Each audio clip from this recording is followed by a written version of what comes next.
செய்கிறதுக்கு stove on பண்ணி ஒரு பேன் எடுத்து பேன் ஹீட் ஆனதுக்கப்புறம் நல்லெண்ணெய் இல்லாட்டி கடலை எண்ணெய் 1.5 ஸ்பூன் வந்து சேர்த்துக்கலாம்.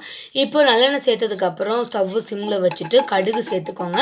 கடுகு சேர்த்ததுக்கப்புறம் தோல் உரிக்காமல் 3 வெள்ளை பூண்டை நச்சு எடுத்துருக்கேன். இதை அப்படியே சேர்த்துக்கோங்க. பூண்டு பிடிக்காட்டி இதை ஸ்கிப் பண்ணிடலாம். இதுக்கப்புறம் பேபி லீவ்ஸ் கறி லீவ்ஸ் வந்து எடுத்துருக்கேன். இது கூட ஒரு கை வந்து பொட்டுக்கடலை, இது கூட நீங்கள் வேணால் உப்பு போட்டு வறுத்த கடலை வந்து சேர்த்துக்கலாம்.